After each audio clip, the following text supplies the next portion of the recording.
El Centro de Estudios Constitucionales, CEC, es el órgano de apoyo académico y de investigación del Tribunal Constitucional. A través de diversas actividades, fomenta el debate, el conocimiento y difunde la jurisprudencia relacionada a temas constitucionales y de derechos humanos. El director general del Centro de Estudios Constitucionales es el magistrado Helder Domínguez Haro. Alex Ulloa Ibáñez ocupa el cargo de director académico. Nadia Iriarte Pamo es la directora de Estudios e Investigación. Y Orlando Curaca Con es el director de Publicaciones y Documentación. El CEC, a través de su portal web institucional, brinda al ciudadano diferentes publicaciones académicas sobre investigaciones constitucionales y temas jurídicos afines, además de mantenerlo informado acerca de las actividades académicas y noticias relacionadas al Centro de Estudios Constitucionales.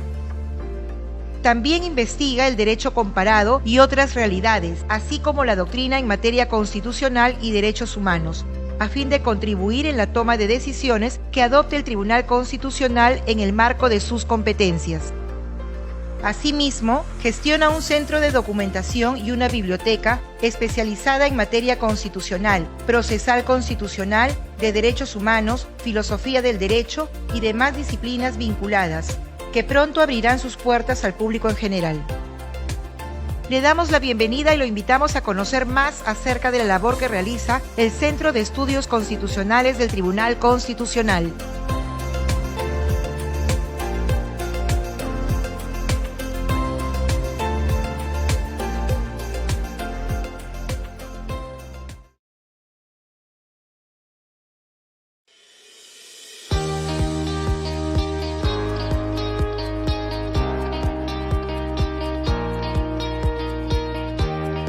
Foro: la Constitución de Cádiz de 1812 y su influencia en el constitucionalismo peruano.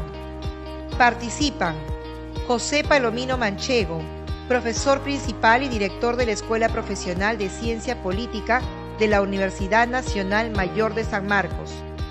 Víctor Hugo Chandubí Cornejo, doctor en Derecho y presidente del Instituto de Derecho Indiano. José Francisco Gálvez Montero, doctor y profesor de Derecho de la Pontificia Universidad Católica del Perú, de la Universidad de San Martín de Porres y de la Universidad de Lima.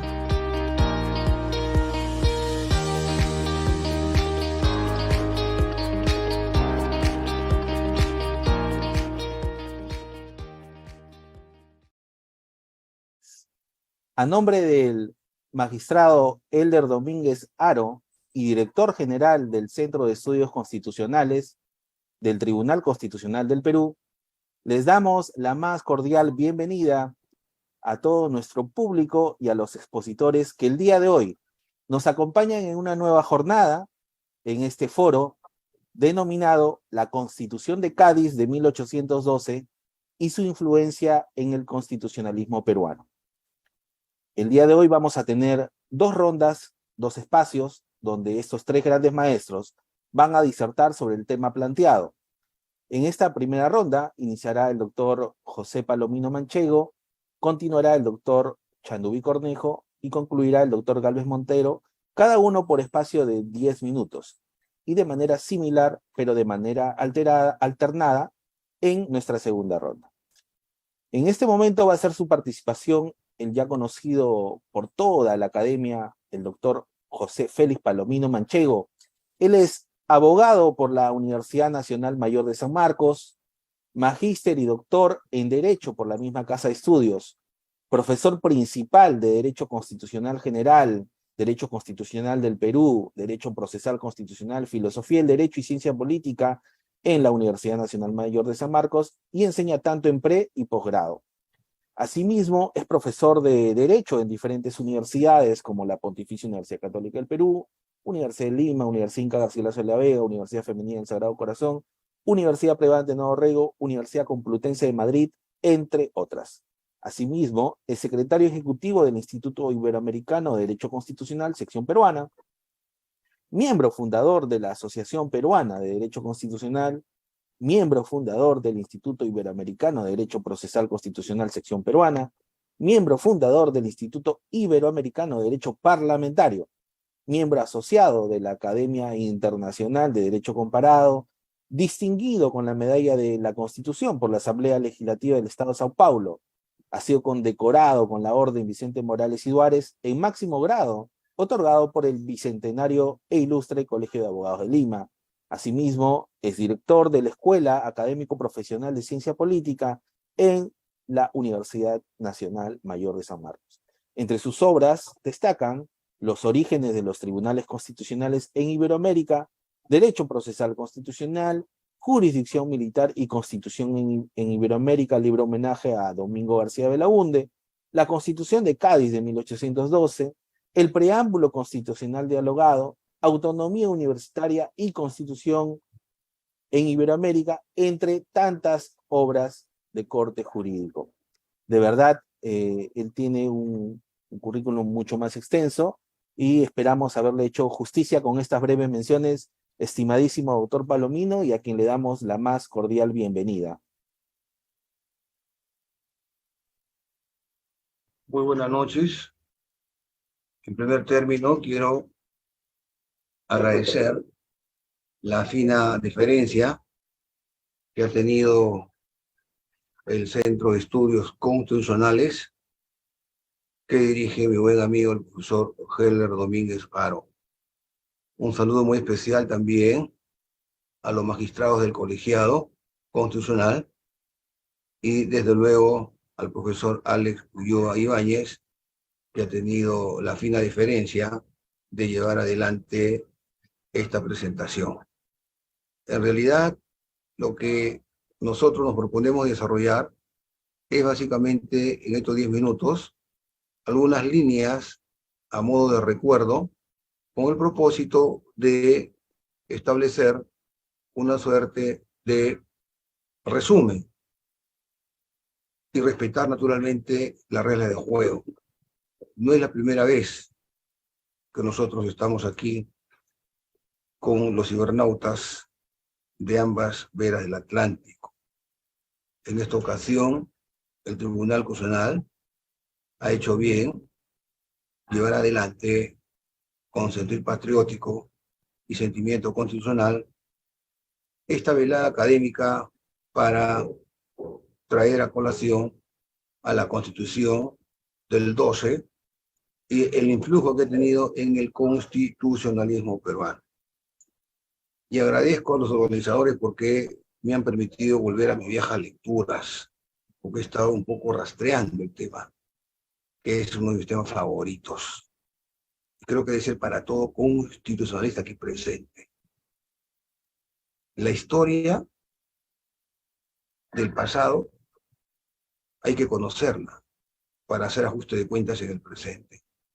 Y eso fue lo que hicimos nosotros en el primer Congreso Internacional de Historia Constitucional que se llevó adelante en Lima en junio del año 2008, y en donde el plato de fondo era justamente la Constitución de Cádiz de 1812.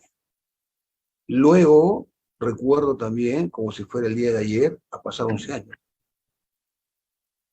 que el día 20 de marzo del año 2012, y eso da cuenta el Internet, el Tribunal Constitucional, en ese entonces se encontraba de presidente el doctor Álvarez Miranda, y de director del Centro de Estudios Constitucionales se encontraba de director el doctor Eto Cruz.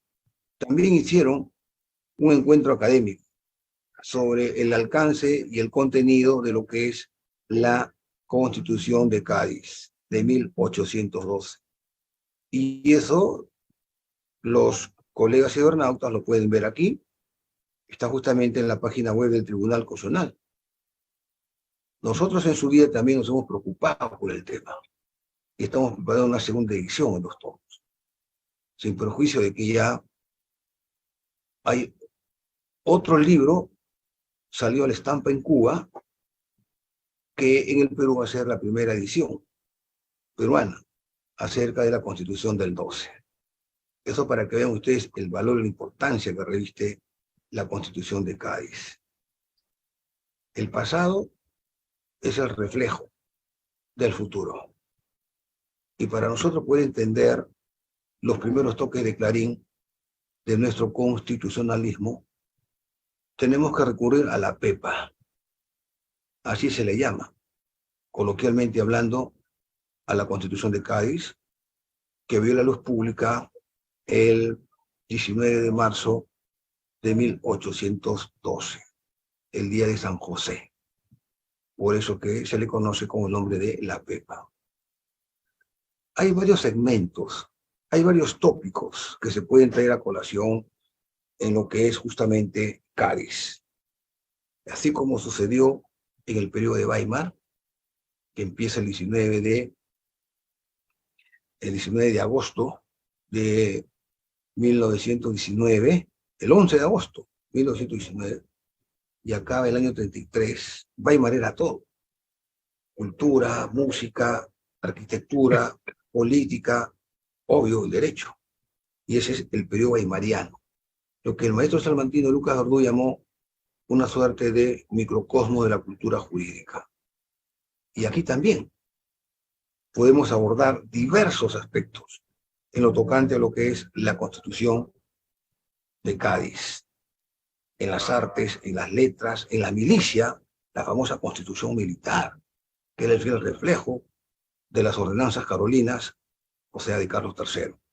Yo me he propuesto desarrollar modestamente, recogiendo una inspiración de este famoso jurista, historiador, ahí lo tenemos, Rafael María de Labra, los presidentes americanos en las Cortes de Cádiz. Aquí lo tengo justamente porque es un tema que hay que recordarlo, porque ellos fueron los que llevaron al frente una suerte de buques insignias. Y la península ibérica tenía lo suyo. Por ejemplo, nadie va a discutir de Argüelles. Los dominios ultramar también tenían lo suyo. Buena prueba de ello, trasunta, concretamente hablando, dentro de lo que son los representantes a Cortes que vinieron de la Nueva España, la Nueva Granada, el Oeste del Perú, La Plata y la Capitanía de Chile. Y entre otros, como recuerda el maestro Labra, están, por ejemplo, representantes de Costa Rica, de México, de Cuba, de Guatemala, y así por el estilo. Y cada uno de ellos, puestos al corriente, con conocimiento de causa, conforme los vamos ahí analizando, y que fueron un renglón preferencial dentro de lo que es los primeros balbuceos, los primeros pasos del constitucionalismo hispanoamericano. Algunos no tienen foto, pero lo que se salva era la credencial. Ahí está. Lo que se salva es la credencial, porque también estuvieron allá en Cádiz, ¿no? Y el plato de fondo es él. Y con esto concluyo mi primera etapa. Antiguo catedrático de vísperas, docente en San Marcos, presidente de las Cortes Gaditanas, Vicente Morales Duárez, quien lastimosamente falleció y está enterrado en el oratorio San Felipe Neri, en Cádiz. Vicente Morales Duárez, en el fondo, jugó un papel muy especial con relación a las exigencias que pedían los dominios de ultramar a la España desde el punto de vista de la corona, históricamente hablando, de los grandes reyes que gobernaron dinásticamente, como lo hicieron, por ejemplo, en Inglaterra, los Tudor y los Estuardo, y en el caso nuestro, yo diría a partir de Carlos III, los Borbones. No voy a olvidar a Carlos V, por razones obvias. En ese orden de ideas, yo pienso que para entender Cádiz hay que entender una veta, una pista, una avenida, y esos son los presidentes americanos. por ejemplo, la mita, el indio, respetar el hecho indiano. Y en el caso de autos, por ejemplo, evidentemente, como luego de 3 siglos aproximadamente, teniendo al frente la represión de los representantes de lo que coloquialmente se llamaba la Santa Inquisición o el Santo Oficio, Cádiz lo mandó a sus cuarteles de invierno. Los gaditanos, los diputados a Cortes, desaparecieron la Santa Inquisición. Y algo más, y con esto termino, a modo de abono de terreno, mi primera intervención.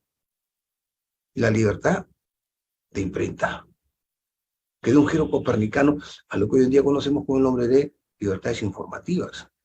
Porque si esto se hubiera dado cuando Juan Pablo Vizcardo Guzmán da la estampa, su libro, gracias al padre de los libertadores, San Martín y Simón Bolívar, me estoy refiriendo a Francisco de Miranda, pues entonces la carta a los españoles americanos hubieran avivado el debate antes de lo que fue 1821. Sin obviar también, y esto lo voy a dejar ya para el segundo round, si cabía el término, la presencia de San Marcos, porque aquí lo tenemos, el juramento de San Marcos. Esto es algo que no lo he dicho anteriormente. He trabajado este tema como 20 años y esto lo tenía guardado. Y es, al menos para mí, grato. Mis colegas aquí presentes lo conocen perfectamente, pero San Marcos también jugó un papel especial. Y de eso me voy a ocupar en la segunda etapa o en la segunda ronda. Muchas gracias. Muchísimas gracias, doctor Palomino. Y de verdad estamos deseosos de escuchar esa historia que por primera vez usted la va a contar en el Centro de Estudios Constitucionales, la participación de la Universidad Nacional Mayor San Marcos. Pero asimismo, doctor Palomino, usted mencionó que era importante la Constitución de Cádiz porque buscaba de alguna manera, tenía que respetar algunas tradiciones indígenas, la mita, y sobre derecho indiano conoce mucho el siguiente expositor, el doctor Víctor Hugo Chanduví Cornejo, a quien le vamos a trasladar en breve la palabra. El doctor Chanduví es abogado por la Universidad Nacional de Trujillo, es magíster en Derecho Civil y Comercial por la misma Casa de Estudios, doctor en Derecho por la Universidad Inca Garcilaso de la Vega y por la Universidad Privada de Nuevo Rego, doctor honoris causa por la Universidad Nacional de Tumbes y por la Universidad Nacional Hermilio Valdizán. Asimismo, tiene estudios postdoctorales en Historia del Derecho y Filosofía Política, así como en investigación en las ciencias sociales por la Universidad Privada de Nuevo Rego. Es investigador RENACIT, ha sido decano de la Facultad de Derecho de la Universidad Privada de Nuevo Rego, así como director de la Escuela de Posgrado de dicha Casa de Estudios. Es gerente general del Estudio Jurídico Chanduví Cornejo y Ugarte del Pino. Asimismo, es socio fundador y actual presidente del Instituto de Derecho Indiano del Perú. Entre sus obras destacan Derecho Indiano y Legislación Societaria Peruana, Derecho Mercantil, Derecho Societario.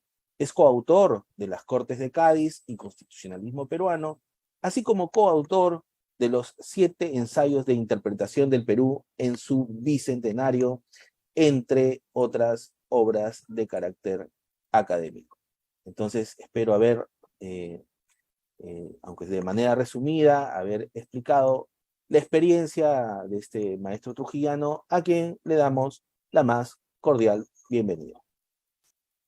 Muy buenas noches, estimado Alex Ulloa. En primer lugar, para agradecer la gentil invitación del doctor Helder Domínguez en su calidad de director general del Centro de Estudios Constitucionales del Tribunal, a ti, Alex, que he tenido la suerte de volverte a ver después de casi 20 años, y también es un enorme placer reencontrarme con mi viejo amigo José Galvez Montero. Con él tuvimos esta primera iniciativa de hacer también un pequeño estudio introductorio sobre las Cortes de Cádiz, que bueno, este primer intento resultó como unas primeras iniciativas a raíz, digamos, del doctorado de Derecho que en mi gestión de director de escuela, del programa de posgrado, tuve la suerte de que vayan a dictar clases mi amigo José Gálvez, el doctor Vicente Huarte del Pino, Teodoro Hampe y muchos de ellos, ¿no? Con cual fuimos armando justamente todo un conjunto de profesores y que luego nació la feliz idea pues, del derecho indiano, ¿no? Mire, yo solamente quiero en esta primera etapa un poco referirme a los análisis, al estudio preliminar o a los acontecimientos históricos que van a dar como origen la dación de esta Carta Gaditana.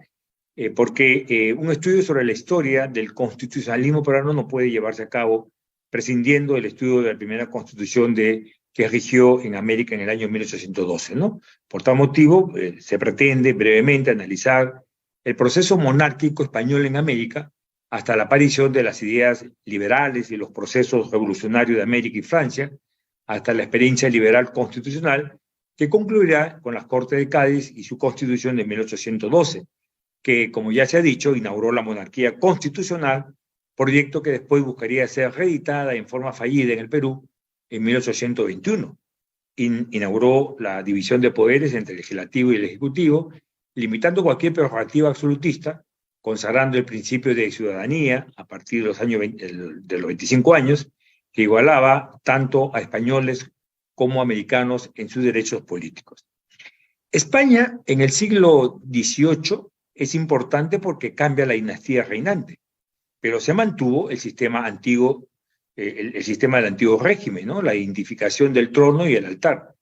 Pervivió el imperio español en amplias regiones de Europa, en las Indias y en Extremo Oriente.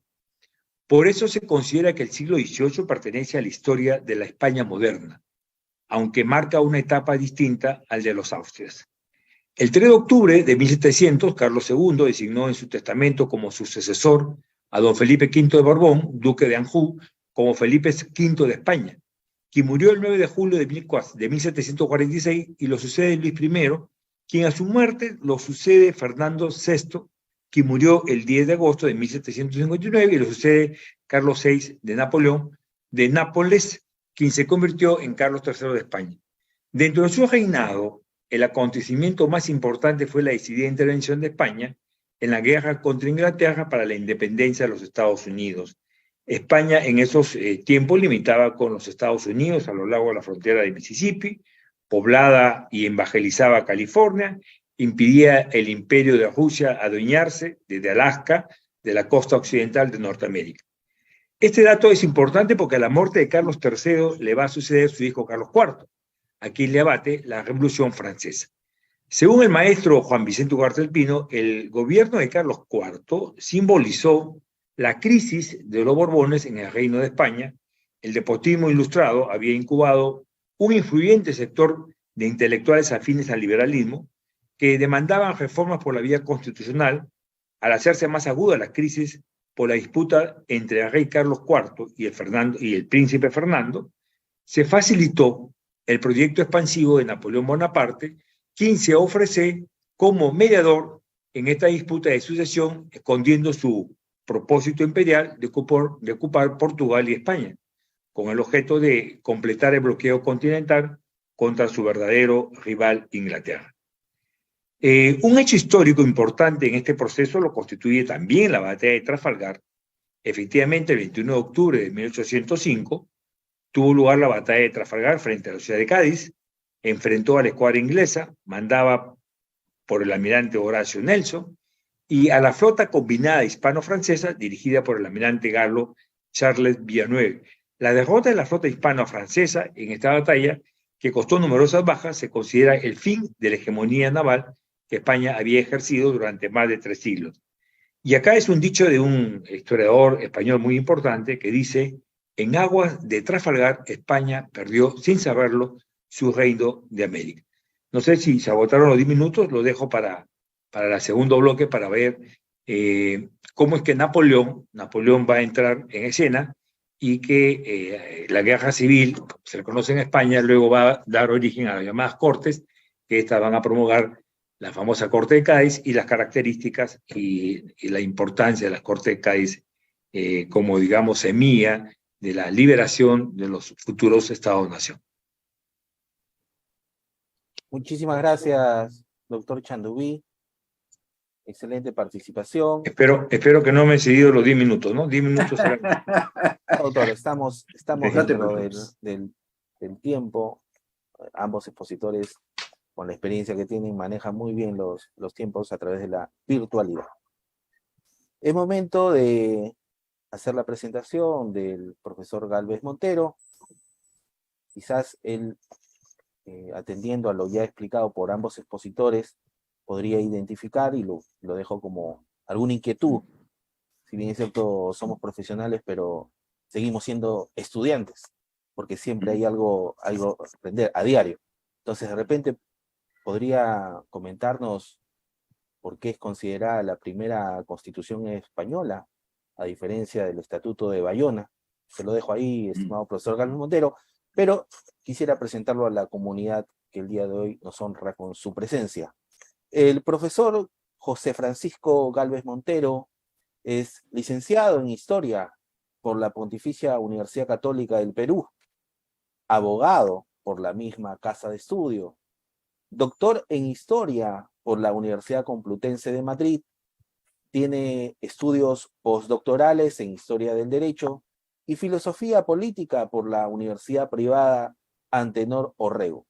Asimismo, es miembro ordinario e investigador del Instituto Ribagüero de la Pontificia Universidad Católica del Perú. Es profesor de la Maestría en Política Jurisdiccional de la Pontificia Universidad Católica del Perú y profesor de Derecho a nivel de pregrado en dicha casa de estudios. Asimismo, es profesor de Historia del Derecho peruano y Derecho romano en la Universidad de Lima. Es profesor de Historia del Derecho, Derecho Constitucional e Historia de las Ideas Políticas en la Universidad San Martín de Porres.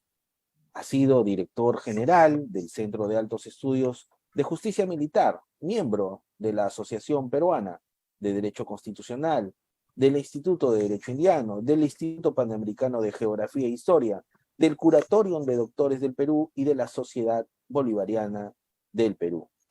Entre sus obras destacan Hacia el Bicentenario, breve historia constitucional del Perú, Historia de la jurisdicción, sistemas judiciales comparados, la justicia militar en la historia del Perú, la historia del derecho en el Perú, manual autoinstructivo. Asimismo es coautor, como ya lo manifestó el doctor Chandubí, de Las Cortes de Cádiz y Constitucionalismo peruano, entre otras obras jurídicas de relevancia para nuestro espacio académico. Bienvenido, profesor Gálvez Montero, y muy agradecido por su participación. Bueno, en primer lugar, manifestar mi agradecimiento al Centro de Estudios Constitucionales, en la persona del magistrado Elder, también de su director académico, por haber dado las facilidades para que yo me escape de clase y estar en esta actividad en breve, ¿no? Saludar también a don Pepe Palomino, a quien tiempo que no lo veía, y también a don Víctor Hugo Chandubí, que en algún momento pues habrá que estar nuevamente en Trujillo, ¿no? Bueno, el tema que nos convoca es muy cercano a los tres, ¿no? Y un poco para tomar, o mejor dicho, para enriquecer el debate, ¿no? Hablamos de un texto efectivamente constitucional. Entiéndase lo constitucional como, pues, esta expresión de liberalismo, ¿no? Un liberalismo que también tiene matices, que en el caso español será un liberalismo católico, como lo ocurrirá también en América, ¿no? A diferencia, pues, de un liberalismo francés que fue anticlerical y antimonárquico, o un liberalismo norteamericano que va a ser muy plural en el tema religioso, ¿no? Y traigo a colación esto porque es un elemento que complementa el acceso al poder, ¿no? Ahora bien, el contexto de Cádiz es interesante porque bueno, la pretensión pues de la hegemonía francesa, ¿no? Como ya se ha mencionado con Napoleón, intentó pues en su momento capturar al rey de Portugal, ¿no? Y para esto pedir permiso para pasar por territorio español, cuando en realidad había pues una doble intención, ¿no? Y que eso se va a expresar en las famosas abdicaciones de Bayona, ¿no? Es decir, pues Napoleón ejerce una presión para que en su momento el rey Carlos IV renuncie ante su hijo Fernando y don Fernando VII renuncie y entregue el poder a Napoleón, ¿no? Entonces, esa crisis es una crisis, por un lado, de legitimidad, es una crisis en su momento de poder, y entonces esto da lugar a las teorías de aquel entonces, si el rey, pues al perder este equilibrio, daría lugar a que el pueblo justamente se reúna, sea convocado, y bueno, esto en realidad viene pues de las 7 partidas, ¿no? Un documento de 1260, ¿no? Donde señala que cuando pues hay problemas en la monarquía, el rey puede en su momento designar a algunos para que justamente temporalmente ejercitan el poder, ¿no? Como que así va a ser, ¿no? Las llamadas juntas, ¿no? Diferentes juntas, hasta que una de ellas, la Junta de Sevilla, congrega todo, ¿no? Ahora, este modelo de juntas es interesante más adelante cuando paralelamente se redacte la Constitución, porque el modelo de junta es el que nosotros vamos a tener, como recordaremos después que San Martín entrega el poder al Congreso, la llamada Junta Suprema Gubernativa, ¿no? Solo que, claro, la original tiene que ver con el aspecto monárquico y la nacional, la peruana, tiene que ver con un diseño temporal mientras se discutía qué forma de gobierno adoptaría el Perú, ¿no?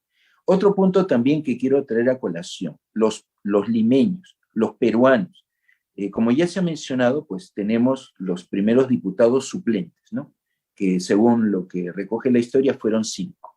Sin embargo, y ahí Pepe Palomino confirmará el dato, Domingo García Belaúnde, en un trabajo que se hizo a propósito del bicentenario de Cádiz, se llegó a demostrar que en realidad el Perú tuvo 19 representantes. Claro, los 19 no estuvieron al mismo tiempo, o sea, se fueron rotando, pero lo importante es destacar que en el periodo que va de 1810 a 1814 hubo permanentemente una presencia de limeños, presencia de cusqueños, presencia de puneños, etcétera, justamente representando también. También, efectivamente. Blas de Ostolaza.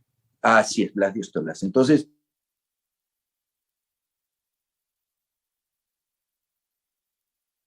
como ustedes verán, esta riqueza que se encuentra pues en Perú lo podemos observar en trabajos posteriores que se han llevado a cabo. Pero quiero también poner un énfasis, ¿no? No solamente los representantes, los electores, ¿no? Porque entre los electores encontramos a Javier Luna Pizarro, más adelante pues presidente del Congreso. Encontraré también a Manuel Lorenzo Vidaurre como elector para los representantes en Cádiz, ¿no? Es decir, peruanos que podríamos decir que están en 2 latitudes, ¿no? Están en Cádiz y luego lo veremos en Perú haciendo también representación congresal, ¿no? Y así como el doctor Víctor Hugo hacía alusión a Blas de Ostolaza, también nos acordaremos de Joaquín Olmedo, ¿no? Que en su momento guayaquileño va a ser miembro del Congreso Constituyente en 1822 y posteriormente presidente de Ecuador, ¿no? Cuando se va justamente a desmembrar la Gran Colombia, ¿no? Entonces me parece este dato interesante porque no solamente podemos hacer una suerte de seguimiento en el ámbito de textos, en el ámbito de influencia, viendo las crónicas parlamentarias, entre otros, sino también los personajes, ¿no? ¿Qué tanta ascendencia tuvieron, no? Porque, por ejemplo, si hablamos pues de Francisco Javier Luna Pizarro, en la versión nacional, ¿no? Presidente de 3 congresos constituyentes, ¿no? Lo cual, bueno, así nomás creo que cualquiera nos lleva una representación de aquella época, ¿no? O como diría en su momento Domingo García Belaúnde, ¿no? Que de sacerdote solamente tenía el hábito, ¿no? Entonces, si eso nos lleva a ver justamente el liberalismo, cómo comienza a penetrar e ir innovando los cambios a nivel no solamente político, sino más adelante a nivel de la sociedad, ¿no? Entonces, el tema por ahí va de la mano, y eso lo veremos también en la segunda ronda, cuáles van a ser los efectos de esta repercusión de Cádiz, ¿no? Que incluso recordaremos que en las negociaciones primero la conferencia de Miraflores y luego Punchauca, los representantes del virrey sostenían que el nuevo gobierno debería jurar la Constitución de Cádiz, ¿no? Sin embargo, no, o sea, la idea es nos apartamos en el ámbito político, pero eso no quita que tengamos la Constitución en el ámbito doctrinario o más adelante en los pensamientos de los primeros legisladores que tuvo el Congreso en el Perú, ¿no? Entonces, sí, el hilo conductor continúa. Lo que pasa es que tal vez habría que verlo bajo qué aspecto o qué nivel, pues esta Constitución va a ser el referente obligado para la Constitución peruana de 1823, ¿no? Entonces, no se extrañen que transcribimos artículos, ¿no? Solo que los vamos adecuando al contexto nuestro en la medida que estábamos sentando las bases del régimen republicano, del cual, pues, gozamos hasta el día de hoy, ¿no? No sé cómo vamos de tiempo, creo que todavía me queda algo. Sí, doctor, tiene unos 3 minutos, 4. Perfecto, ¿Sí? perfecto. Entonces, quiero justamente ahondar en esta suerte de marco comparativo para luego entrar a tallar en la Constitución misma, ¿no? En el ámbito político, pues la Constitución, como decía don Pepe Palomino, la PEPA, ¿no? Del 19 de marzo, ¿no? Y que, bueno, en su momento, dentro del propio órgano legislativo, vamos a tener, pues, constitucionalistas y vamos a tener fidelistas, ¿no? Y esto que menciono lo traigo a colación porque años después, cuando tengamos el ejército realista aquí en Perú, el ejército también estaba dividido. Algunos querían ya negociar con San Martín y otros querían seguir manteniendo el plano, estar supeditados al monarca, ¿no? Ahora bien, la Constitución de Cádiz como documento no solamente se va a concluir, se va a expedir, sino también se va a jurar. Que ese es un dato también que quiero traer a colación dentro de la tradición constitucional, cuando a partir de Cádiz viene, pues, que siempre terminaba una constitución, se juraba, ¿no? Se convocaba cabildo, hasta que finalmente, pues en 1856, debido al contenido, que para algunos sectores era cierto lesivo, porque se le estaba retirando funciones a la iglesia, entonces decidieron, pues, quemar la constitución en Arequipa, ¿no? Pero hasta antes la tradición de jurar, ¿no? Una suerte de internalizar a los miembros del cabildo de un documento de esta naturaleza, ¿no? Otro dato también importante, los procesos electorales. Los procesos electorales los organizaba la iglesia a través de parroquias. Y eso lo tenemos hasta mediados del siglo XIX, cuando la iglesia finalmente será sustituida por las municipalidades, ¿no? Mientras la iglesia se encargaba, pues la iglesia tenía, pues, el control del demográfico, pero también a la iglesia se le va a conceder que sean ellos los que van a expedir, pues, lo que llamaríamos hoy las boletas, ¿no? Las cédulas, ¿no? Las cédulas de parroquia, ¿no? Es decir, la iglesia sabía a través de las parroquias cuántos electores tenía cada una de las jurisdicciones, ¿no? Y es más, de acuerdo al protocolo o la ley, lo que será después la ley de elecciones, se oficiaba una misa primero, en la cual, pues, en algún momento el párroco o un sacerdote de cierta jerarquía comentaba quiénes eran los candidatos para que luego, terminada la misa, había que ir a votar, ¿no? Entonces, claro, esto también nos da un elemento que ha sido bastante recurrente, ¿no? Iglesia, Estado, proceso electoral, etcétera, ¿no? Es decir, la iglesia no ha dejado de tener un valor dentro de la opinión pública, ¿no? Entonces, si antes, pues, el Estado era confesional, porque la religión era oficial, el hecho que hoy sea un Estado laico no desmerece que la iglesia siga en su momento participando en los debates de las elecciones o de los procesos. Ahora sí creo que estoy con la hora. Muchísimas gracias, profesor Gálvez Montero. Agradecemos esta primera participación. Y vamos a dar inicio a la segunda ronda de este diálogo entre expertos. Me gustaría rescatar la Constitución de Cádiz de 1812. Constitución gaditana, y como de manera muy cariñosa se le denomina la PEPA por las festividades de San José en España, ha tenido, podemos vislumbrar ya que está teniendo una gran influencia para el constitucionalismo peruano. El dato que nos ha mencionado el profesor Gálvez Montero de que ha tenido 19 representantes de manera alternada en la conformación de la Constitución, es ya un primer campanazo de la importancia de esta Constitución. En ese sentido, esta segunda ronda me gustaría mucho que nuestros expertos puedan conversar y dialogar, si se nos permite, sobre la influencia de la Constitución de Cádiz en el constitucionalismo peruano. Esta segunda ronda la va a iniciar el profesor Chandubí, continuará el doctor Gálvez Montero y concluirá el doctor Palomino, a quien con muchísimo gusto vamos a esperar lo que ya nos mencionó en su primera intervención sobre la importancia y la influencia de la Universidad Nacional Mayor de San Marcos en este primer proceso constitucional Gávita. Por favor, doctor Chandubí, lo dejamos en uso de la palabra. Sí, sobre la invasión de Napoleón a España ya no voy a tocar porque ya José Gálvez ya lo desarrolló, hizo una síntesis muy importante. Me gustaría solamente hablar sobre algunos aspectos más importantes o características de la Constitución, ¿no? Esta entidad jurídica es la primera Constitución de carácter liberal en España. Es también, según los historiadores, una de las más avanzadas en su época. Desde el punto de vista político, es una Constitución progresista en algunos aspectos, pero también moderada en otros, como bien lo ha señalado José Gálvez, religión y derechos, ¿no? Inclusive en el preámbulo de la Constitución comienza diciendo en nombre de Dios Todopoderoso, Padre, Hijo y Espíritu Santo, y eso se va a repetir en todas las constituciones, me parece, hasta el siglo XIX. Es también una Constitución de transacción, que supone un importante avance sobre la monarquía absoluta, ¿no? En cuanto a la obra socioeconómica, es muy limitada, no se identifica con las ideas liberales y no supone grandes cambios ni gran revolución. Todos estos aspectos económicos y políticos quedaron anulados con la vuelta de don Fernando VII, ¿no? Ya que se volvió al absolutismo. Pero esta Constitución ha servido de modelo para otras constituciones. Y este dato es importante para que podamos entender cómo es que se justifica el nombre de la PEPA. Y se comienza a decir la PEPA porque cuando Fernando VII, ¿no es cierto?, deroga prácticamente la Constitución, la ciudadanía comienza a llamarla la PEPA en relación a San José, como también se ha dicho, ¿no?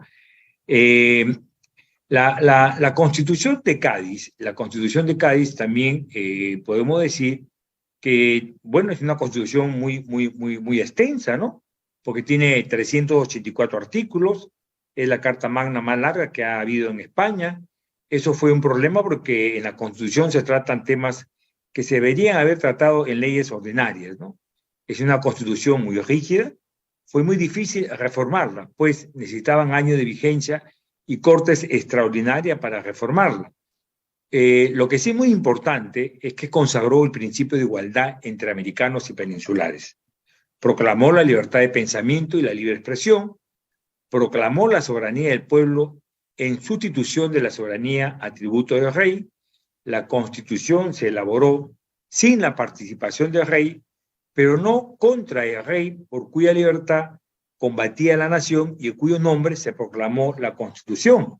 Y esto es muy importante porque en la Constitución se lee, promulgada en Cádiz a 19 de marzo de 1812, dice así: don Fernando VII, por la gracia de Dios y la Constitución de la monarquía española, rey de España, y en su ausencia y cautividad, la regencia del reino, nombrada por las Cortes Generales y Extraordinarias, a todos los que las presentes vieron y entendieron, sabe que las mismas Cortes han decretado y sancionado la siguiente, ¿no? Que es la Constitución Política de la Monarquía Española. Entonces, esto es muy importante, porque si bien es cierto, el pueblo, a través de las Cortes de Cádiz, la demás Corte de Cádiz, da esta Constitución de Cádiz, pero no es contra su rey, sino es a favor del rey, y en un acto que algunos exploradores conocen como, le dicen como es un acto de felonía, en lugar de agradecer al pueblo, ¿no? Don Fernando la va a abolir, y por eso es que el nombre de la PEPA que ha quedado hasta nuestro día, ¿no? Bueno, entonces, la soberanía también fue proclamada en esta Constitución del pueblo en sustitución de la soberanía atributo del rey, ¿no? Estableció la división de los poderes limitando el poder absoluto del monarca. Derogó todos los símbolos del antiguo vasallaje y proclamó la igualdad entre los ciudadanos españoles de ambos hemisferios. Por tanto, la nueva representación a Cortes, o sea, el Parlamento ahora, en lo sucesivo, no representaba a los estamentos clero, nobleza y burguesía o Estado libre, sino a la nación. Y eso está previsto en el artículo 27 de la Constitución. Asunto que se refuerza en el farragoso artículo 100. Otorgó el sufragio a los analfabetos y finalmente dejó sentada la idea de la Constitución como una conquista. Pese al barniz de religiosidad que se le dio a la Constitución de 1812, asunto que se mantendría en casi todo el siglo XIX en todas las constituciones peruanas, y de las afirmaciones de que aquella se inspiraba en las más rancias tradiciones castellanas medievales, tampoco se puede ocultar la influencia de la Constitución francesa, me refiero a la de 1791, que es, si se quiere, la Constitución, la primera Constitución escrita de Francia, que va a también establecer la monarquía constitucional en Francia, ni tampoco el intento de la Bayona, que fue un intento por legitimar la invasión que hace Napoleón a España, ¿no? Ya sabemos que la Constitución de Bayona no logra tener el éxito deseado y da lugar justamente a las llamadas Cortes de Cádiz, ¿no? Tanto en el siglo pasado como en el actual, esta influencia ha sido criticada por muchos tratadistas. Evidentemente, a pesar de las afirmaciones de muchos patriotas, especialmente americanos, de que su fundamentación doctrinaria eran las 7 partidas de Alfonso X, como bien lo ha explicado José Gálvez, el sabio, ¿no? El fuero juzgo o la patrística. El contexto ideológico del siglo XIX era totalmente diferente del mundo de Suárez o de Mariana, por citar solamente escritores del siglo XVI. El sistema de gobierno y el concepto de libertad, de abolición del vasallaje y la aparición de la ciudadanía encontraban sus raíces en la ideología de la Revolución Norteamericana de 1776 y en la francesa de 1789. La Constitución se publicó y se juró en Lima los días 2 y 4 de octubre de 1812, respectivamente, durante el gobierno del Marqués de la Concordia, don José Fernando de Abascal y Sousa. La letra del himno patriótico que se entonó con ese motivo, en Lima, hablaba ya claramente el mismo idioma de nuestro himno nacional. El lenguaje propio del liberalismo, que tanto en España como en América habla de esclavos de la tierra que se alzaron pidiendo guerra, habla de opresión, de broncas cadenas, de la patria oprimida y de dar al despotismo un golpe mortal, ¿no? Un prejuicio antihispánico o un nacionalismo desorientado nos ha llevado muchas veces a desconocer de manera arbitraria la historia peruana. Ello ocurre también en el derecho constitucional, cuando se trata de rastrear los antecedentes de nuestro constitucionalismo republicano.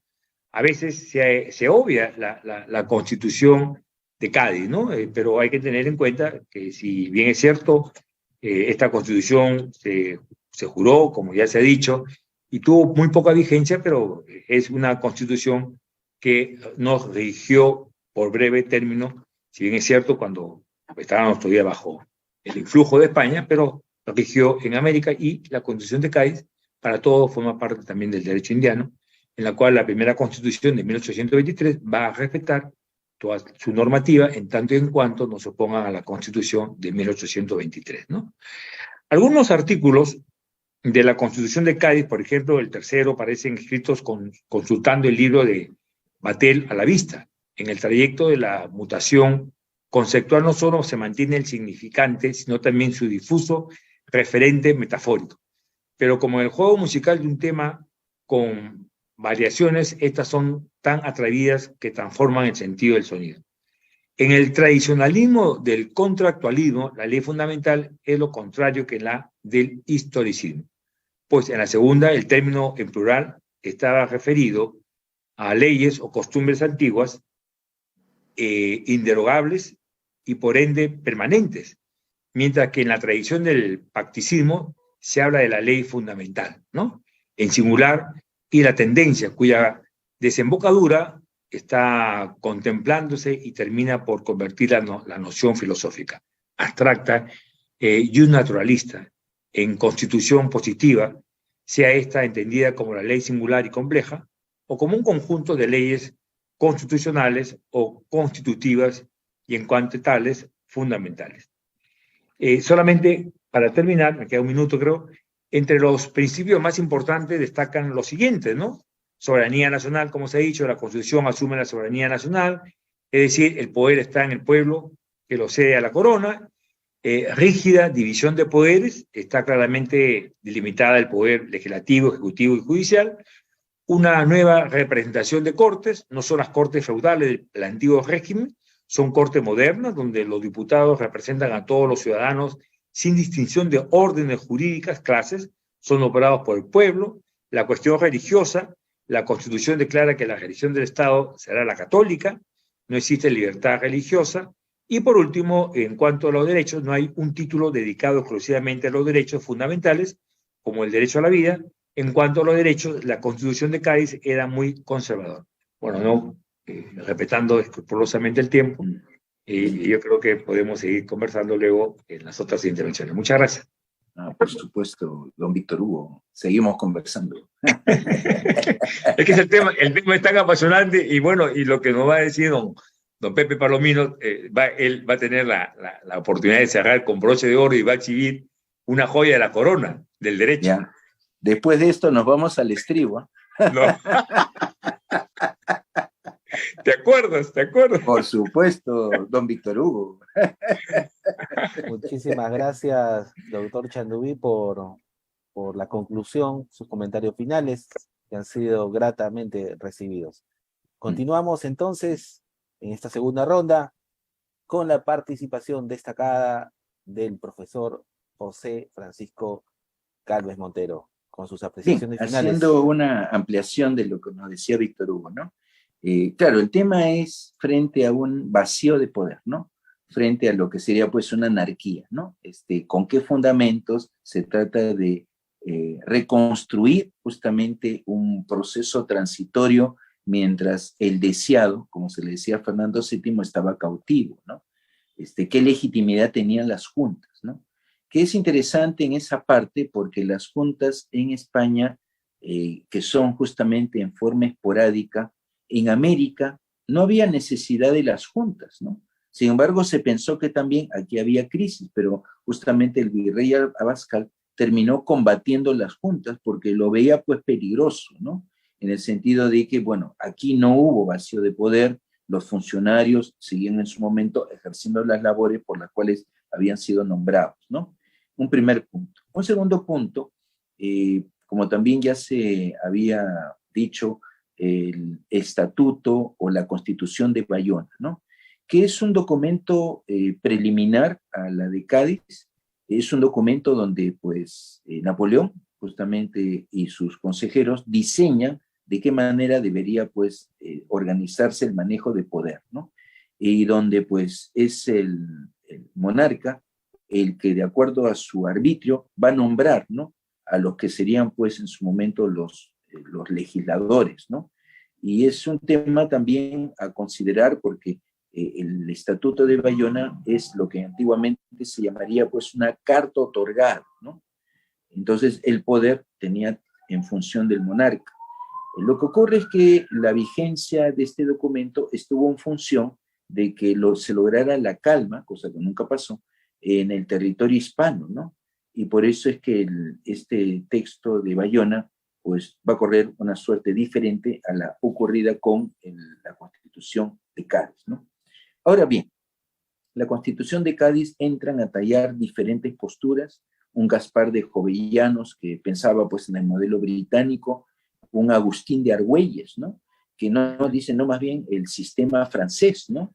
Y es más, ¿no? De Agustín Argüelles en su momento van a venir algunas ideas que más adelante se incorporarán en el escenario peruano, ¿no? Y por el otro lado también Morales Duárez, de quien también se ha hecho mención con don José Palomino, en su momento, pues, representante de San Marcos, ¿no?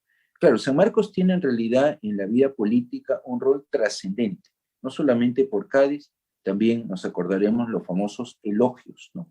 Es decir, los recibimientos que se hacían a las autoridades, no solamente en la época del virreinato, sino también hacia San Martín, Simón Bolívar, los correspondientes homenajes o elogios respecto como la parte política y la parte intelectual justamente unen puntos coincidentes comunes, ¿no?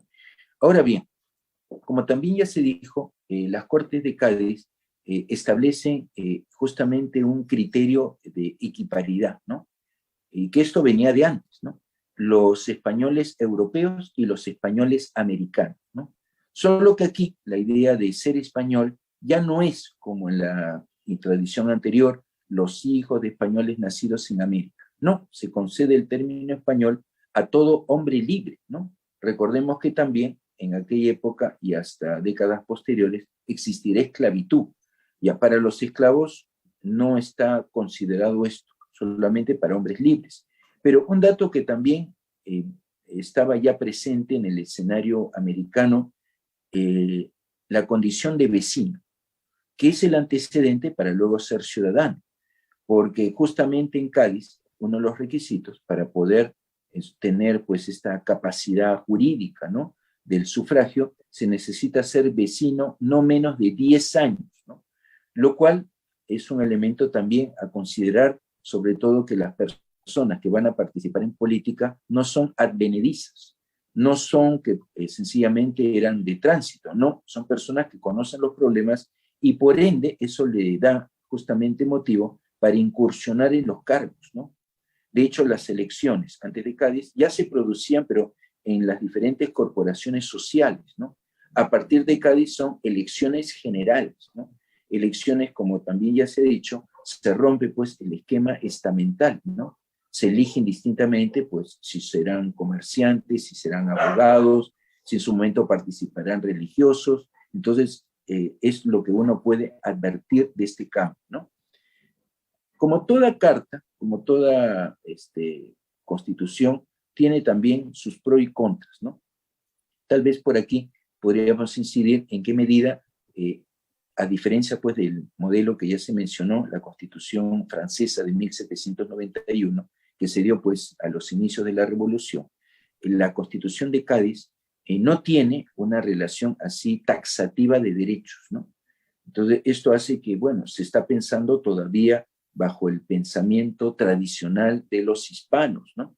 Y claro, posteriormente la versión peruana no se para ahí, ¿no? La peruana sí tiene la relación como lo tenía su par francesa, ¿no? Y por el otro lado, efectivamente, un acierto de la separación de poderes, que era pues la teoría francesa, ¿no?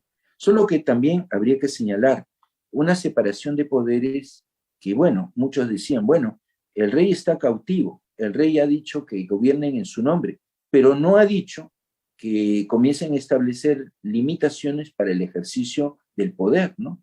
Y la tesis o la Constitución establece la separación, lo cual en su momento va a merituar que cuando regresa el rey, sencillamente va a abolir la Constitución, ¿no? Y de esa Constitución los llamados persas, ¿no? Es decir, aquellos diputados que más bien eran tendientes a un régimen fuerte, como fuera el absolutismo, ¿no?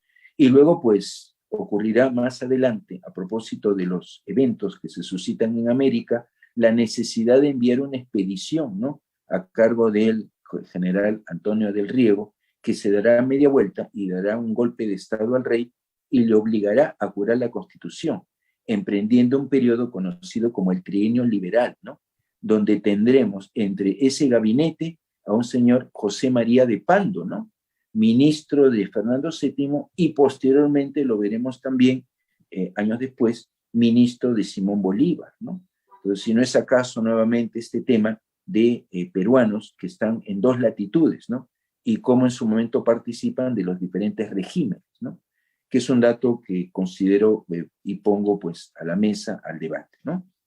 Entonces, España tiene pues un despotismo, luego viene el constitucionalismo con las Cortes, luego se deroga la Constitución, regresa, nuevamente tenemos un periodo de 3 años y nuevamente regresa pues el régimen en su momento absoluto, que culminará con la muerte de Fernando VII.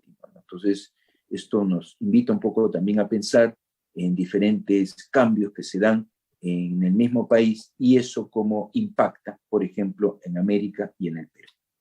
Gracias. Muchísimas gracias, profesor Gálvez Montero, por su excelente participación. Recordarles a nuestro público oyente que por favor pueden llenar a través del link de asistencia la misma para que puedan ser certificados oportunamente. Vamos a concluir nuestro evento académico con las palabras del profesor José Palomino Manchero. Adelante, estimado profesor. Muchas gracias, profesor Ibáñez. Luego del prólogo viene el epílogo. Y es el momento de arrear las velas a guisa de conclusión con las magníficas exposiciones de los colegas Víctor Hugo Chambú y José Francisco Gálvez, cuyas intervenciones demuestran que son, pues, historiadores natos. Yo soy un simple aficionado, nada más, a la historia. Y porque soy sanmarquino, tengo que salir al frente a demostrar que para poder entender la historia del Perú, hay que entender la historia de San Marcos, a partir del 12 de mayo de 1551, y amenaza este 12 de mayo sus primeros 472 años. Yo creo que Cádiz tiene un referente obligatorio, y ese referente obligatorio es Vicente Morales Juárez. Ya se ha dicho aquí las contribuciones de Vicente Morales Juárez. No podemos olvidar tampoco que el rey Carlos IV, en 1804, da nacimiento al Colegio de Abogados de Lima, el Bicentenario Colegio de Abogados de Lima. Y Morales Juárez es el patrón. Por eso que la máxima condecoración que da el Ilustre Bicentenario Colegio de Abogados de Lima es la medalla Vicente Morales Juárez. Y paralelamente a eso, Morales Juárez también formó parte de los estatutos, o sea, de la Constitución de nuestro Ilustre y Bicentenario Colegio de Abogados. Y para poder entender el primer Congreso Constituyente, 1822, como lo pusimos al corriente nosotros en el Casco Viejo carolino, el 16 de septiembre del año 2022, aquí está, o para poder entender nuestro primer Congreso Constituyente también a renglón seguido sobre la base de las instalaciones que se llevaron a cabo en el Congreso de la República. Pero ese Congreso de la República es, y ha sido San Marcos, porque ahí se recibió, como lo puso al corriente el maestro universitario José Francisco Gálvez. Se recibieron a San Martín y a Simón Bolívar. Y esto lo recordamos nosotros el martes 20 de septiembre, también que lo tengo aquí, en el viejo convictorio carolino, porque ahí se gestaron las ideas bajo la égida del maestro chachapoyano Toribio Rodríguez de Mendoza, a los efectos de dar nuestro primer liberalismo, porque Cádiz es sinónimo de liberalismo y sinónimo de liberal. Antes no había esta denominación, y esto lo dice ¿quién? Ni más ni menos lo dice el diccionario de la Real Academia Española.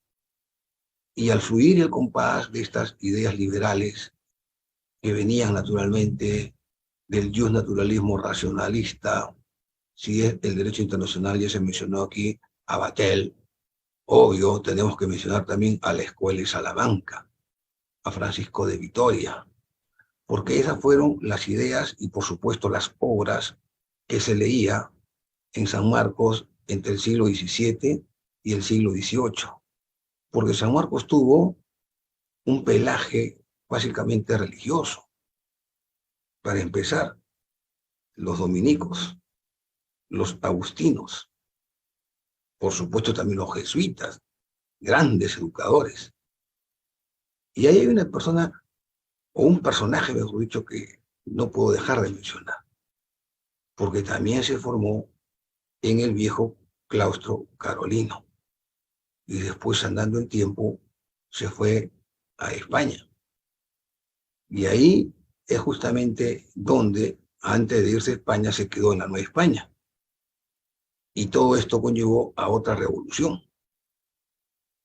Pero paralelamente a ello, se mencionó también 1808. Mi tesis, y quisiera equivocarme en mis años cansados, es que si Napoleón no hubiera invadido con su hermano Pepe Botella, entrando por Bayonne, por Bayona, dicen algunos, a España, y de ahí no se le hubiera ocurrido entrar a Portugal para que el rey João VI y su corte imperial marche cruzando el charco a Río de Janeiro, pues entonces ¿Cómo yo está? creo de que la independencia del Perú se hubiera atrasado. Y yo creo también de que si Napoleón hubiera llegado a los dominios de ultramar del Imperio de la Corona, ya mencioné los virreinatos, no estaríamos hablando el idioma de Cervantes, sino estaríamos hablando el francés, el idioma de Guy de Maupassant. Que me corrijan en todo caso mis dos amigos que son historiadores de pura cepa. Y eso es lo que dijo el maestro Gálvez: constitución impuesta, constitución otorgada. Porque si nosotros vemos esto en la América Morena, sobre la base de la historia constitucional que ha desarrollado, por ejemplo, mi antiguo maestro compostelano Francisco Fernández Segado en sus constituciones históricas, o lo que ha hecho el maestro, o su maestro también de él, Sánchez Agesta, no se clasifica a Bayona dentro de las constituciones españolas. Para ellos, el primer toque de Clarín es la Constitución de Cádiz. Para nosotros también. Y venga a colación, sobre texto lo que venimos diciendo, para rendir homenaje a tres grandes maestros esta noche. Al maestro Juan Vicente Ugarte El Pino, mi profesor de Historia General de Derecho y de Historia del Derecho, los años 78-79, al siempre recordado antiguo magistrado ya del Tribunal Constitucional, Carlos Ramos Núñez, de quien aprendimos mucho también, y por supuesto era uno de los grandes animadores y que ahora sigue esa toma de posta como debe ser académicamente el joven magistrado del Tribunal Constitucional, Helder Domínguez, y desde luego también a Teodoro Ham, con quien, gracias a mi buen amigo Raúl Chanamé Orbe, pude entablar amistad, un poco tardía, pero no me quejo, y aprendí mucho de él. Ellos fueron los tres que influyeron. No voy a mencionar a Basadre, no voy a mencionar a Porras, desde luego. Estoy hablando de las generaciones más recientes que influyeron en lo que debe ser la historia constitucional. Y digo esto porque aquí están conectados muchos cibernautas que van a ser pronto, algunos ya lo son consagrados, como mis dos colegas expositores, profesores de Derecho Constitucional. Porque últimamente veo yo con rubor de que porque agarran su constitución del 93 y la conocen al dedillo, ya creen que son constitucionalistas. ¿Y saben qué pasó en el Consejo Constituyente? Sabe que hubo un estatuto provisorio, que lo jura también San Marcos, sabe que hay también un reglamento provisorio, y luego la Constitución de 1823, y aquí fleto la idea al Tribunal Constitucional para hacer a la limón, y en donde tienen que estar también al pie del cañón mis dos colegas, el profesor Gálvez y el profesor Chanduí, para celebrar el bicentenario de la Constitución de 1823. Pero el tiempo es tirano y tengo que echar las sumas. Tengo que decir lo siguiente. Vuelvo al momento inicial. Ya lo dijeron mis colegas, muy bien. Pero también habían plazas Por ejemplo, en Huancayo, ustedes ven ahí, en la Plaza Huancayo, dice la Plaza de la Constitución. En México también hay una Plaza de la Constitución. Y en otro país hay una Plaza de la Constitución. Entonces, la octava maravilla del mundo, que había montado la Convención de Filadelfia en 1787 y que se llama Constitución, en el siglo XIX amplió sus horizontes con el tema del debate gaditano, que tuvo su toque clarín en 1808 en las Islas de León y que después marcharon a Cádiz. Y ahí en ese auditorio, San Felipe Neri, está enterrado los restos de Vicente Morales Duárez, porque Vicente Morales Duárez se adelantó a su época. También era el alcalde de Lima, no olvidemos. O sea, era una persona culta que giraba en función su pensamiento de ideas abiertas, de ideas liberales. Y entrando ya finalmente al juramento de la Constitución Política de la Monarquía Española.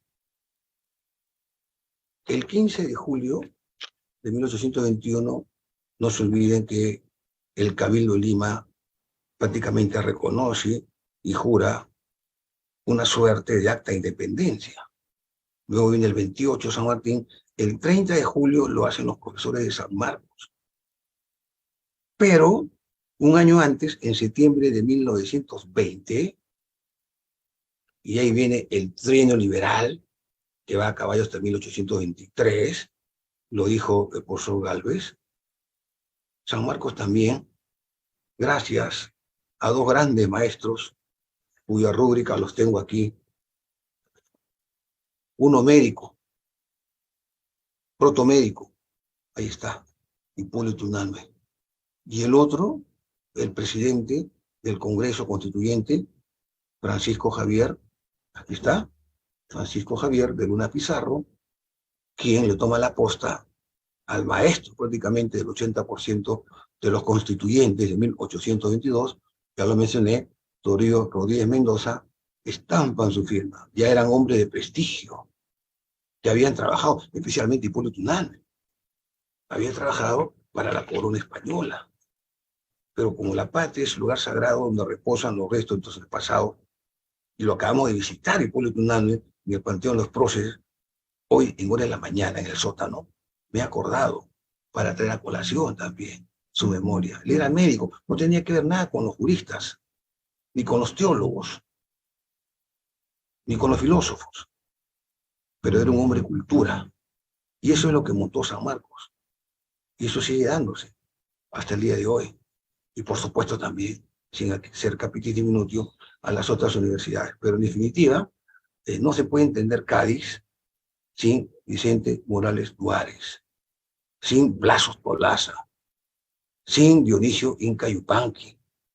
Ya se mencionó también a un ecuatoriano, pero era peruano en ese entonces, que cruza el charco y se va como diputado a Cortes, porque habían titulares y habían suplentes. Ese poeta que le canta a Junín. Estoy hablando, ¿no? Ya te mencionó aquí, Diosmedo. Grandes figuras. Y por qué no decir también, como lo han dicho mis colegas, todo el ajuste de cuentas que hay que revisar del rastreo que ha hecho mi maestro Domingo García Belaúnde de los representantes peruanos a las cortes gaitanas. Hay muchos que han sido olvidados, claro. Unos cuando llegaron ya había concluido el debate de la Constitución del 12 y otros naturalmente tuvieron una presencia destacada. Pero la historia, que es el recuerdo del pasado, ha hecho de que se reafirme el presente con este coloquio muy importante, que espero se vuelva a repetir, porque hay mucha tela que cortar, porque los 13 expositores nos hemos quedado con el sabor de la miel en los labios, porque Cádiz es multívoco. Cádiz, o la península gaditana, es básicamente una suerte de fuente de inspiración, porque seguirá siendo, para la historia constitucional de la América Morena, un faro alejandrino que seguirá fulgiendo a través de las ideas de corte liberal, de sus presidentes hispanoamericanos que se adelantaron a su época, de los presidentes también de la península ibérica. Yo siempre traigo a colación a don Agustín Agüeyes, con su famoso discurso preliminar, que también ha sido citado por mis colegas, una suerte de preámbulo constitucional, o sea, una suerte de ingreso a la Constitución. Y un último tema, si me permite, el doctor Alex Ulloa, para que no se Por me favor, quede. claro que sí. Pero se habló también de la religión. Obvio que ahí no había estado laico. ¿Por qué? Porque la religión, la única, dice el código doceñista, es, o decía, la católica, apostólica y romana. El resto era blasfemia. Así se pensaba, del punto de vista de la religión, o sea, no había tolerancia religiosa. Pero también dije de que Cádiz dejó prácticamente en la Siberia a la Santa Inquisición o al Santo Oficio. Porque si esto no hubiera sucedido, entonces no hubiéramos podido leer a Rousseau, a John Locke, a Montesquieu y a los grandes clásicos que se leían a modo de coquito o de libro cabecera en el viejo claustro carolino. Me estoy refiriendo a lo que hoy se llama el Centro Cultural y que está en el Parque Universitario.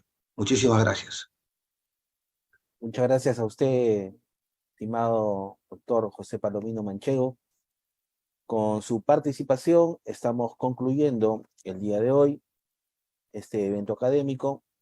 El profesor Gálvez Montero nos ha solicitado la comprensión del caso, ya que tuvo un tema pendiente que atender, y con el mayor cariño y públicamente también le extendemos nuestra gratitud.